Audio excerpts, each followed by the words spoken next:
terminé. Celui qui relève de la boue et donne un avenir. Toi t'es mon alpha et mon oméga, celui qui sait comment c'est terminé. Celui qui relève. Ne l'entends pas? Combattre et vaincre les échangeurs de gloire. Rapidement ma fille. Dieu veut qu'on parle. Dieu veut qu'on bavarde. On se tient tous debout s'il vous plaît. Respect pour la parole. D'abord, il y a une habitude. 1 Roi, le chapitre 3, à partir du verset 16. Oui. Alors, deux femmes prostituées vinrent chez le roi. Vinrent chez le roi. Tout le monde se tient debout. Vinrent chez le roi. Et se présentèrent devant lui. L'une des femmes dit, Pardon, mon Seigneur, moi et cette femme, nous demeurions dans la même maison. Nous habitons dans la même maison. Et je suis couché près d'elle dans la maison. Et on a le même lit. 3 jours après, cette femme elle aussi accouché. Elle a accouché. Nous habitions ensemble. Les deux enfants sont séparés de 3 jours de naissance. Allons-y. Aucun étranger n'était avec nous dans la maison. Personne n'est entré dans la maison. Il n'y avait que nous deux. Nous deux seulement. Le fils de cette femme est mort pendant la nuit. Comment tu sais que son fils est mort pendant la nuit? Parce qu'elle s'était couchée sur lui. Parce qu'elle a dormi sur lui. Elle fait ça habituellement. Elle s'est levée au milieu de la nuit. Elle a pris mon fils. À mes côtés. Tandis que ta servante dormait. Pendant que je dormais. Elle l'a couché. Dans son sein. Et son fils qui était mort. Elle l'a couché dans mon sein. Elle a pris pour mettre dans mon sein. Le matin, je me suis réveillé pour allaiter mon fils. Et voici, il était mort. Il est mort. Je l'ai regardé attentivement. Je l'ai bien regardé. Le matin. Parce que chaque maman connaît son enfant. Et voici, ce n'était pas mon fils. Ce n'était pas mon fils. Que j'avais confondu. Marc dit ce fils-là n'est pas mon fils. Ce fils-là n'est pas mon fils. Dis cet enfant-là n'est pas mon enfant. Cet enfant-là n'est pas mon enfant. Continue ma fille. L'autre femme dit. Au contraire. C'est mon fils qui est vivant. C'est mon enfant qui est vivant. Et c'est ton fils qui est mort. Va chercher ton fils ailleurs. Mais la première répliqua. Nullement. C'est ton fils qui est mort. Et c'est mon fils qui est vivant. C'est ainsi qu'elle parlait devant le roi. Le roi dit. Lui dit, c'est mon fils qui est vivant et c'est ton fils qui est mort. Et l'autre dit, nullement c'est ton fils qui est mort et c'est mon fils qui est vivant. Verset 27. Verset 27. Et le roi, prenant la parole, dit, donnez à la première l'enfant qui vit et ne le faites point mourir. Ne le tuez pas. C'est elle qui est sa mère. C'est elle qui est sa mère. Dis amen. Amen. Assois-toi dans la présence de Dieu. Nous commençons à prêcher maintenant la parole de Dieu. Alléluia. Amen.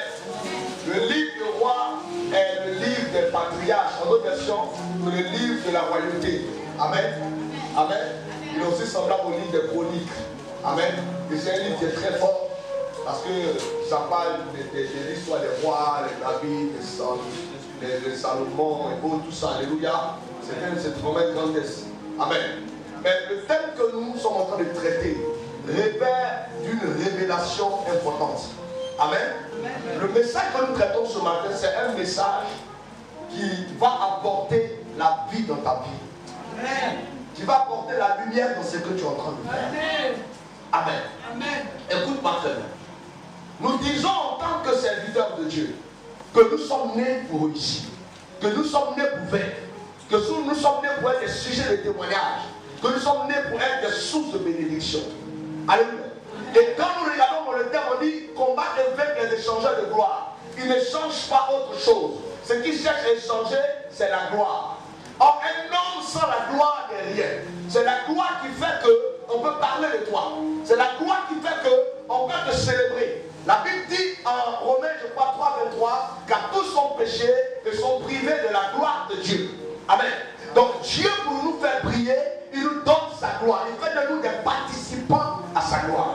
Quelqu'un m'entend? Donc Dieu veut te donner sa gloire. Et la Bible dit de la bouche des nouveau-nés et de ceux qui sont aux mamelles, tu as tiré ta gloire. Donc Dieu te donne sa gloire à partir de ses mamelles. Et les mamelles de Dieu, c'est le sein de Dieu. Et le sein de Dieu, c'est là où le lait de Dieu sort. Et ce lait-là, c'est la parole de Dieu.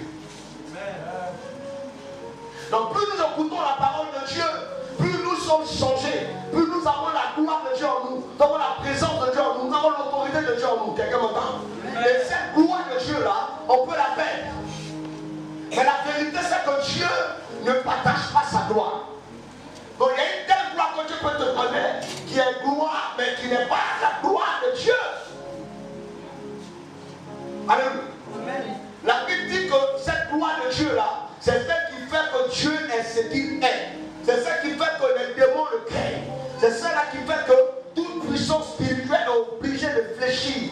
Car le nom de Jésus est glorieux, la croix de Jésus est glorieuse, le nom de Jésus est puissant, sa croix aussi est puissante. Et vous allez voir qu'à partir de cette gloire de Dieu là, Dieu peut imposer son autorité partout.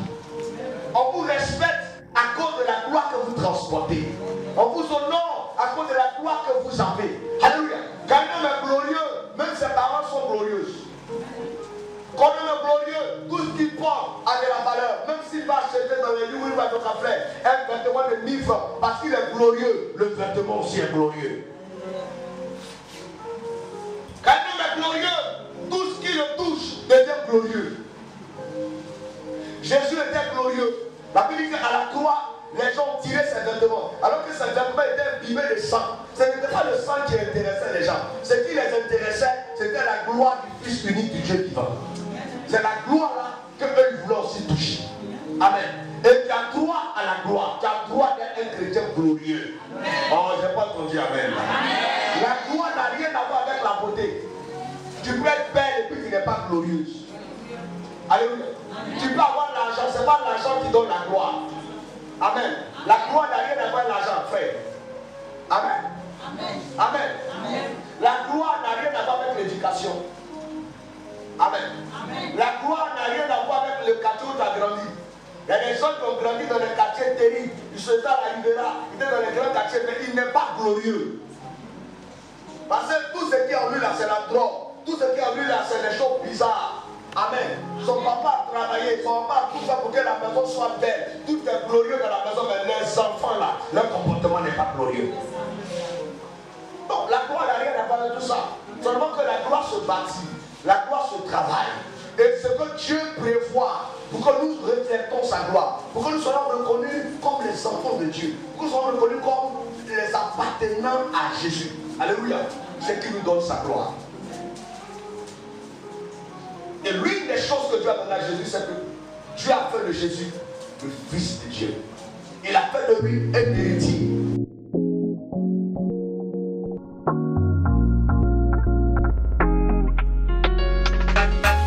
Je suis couverte par le sang de Jésus. Je suis couverte par le sang.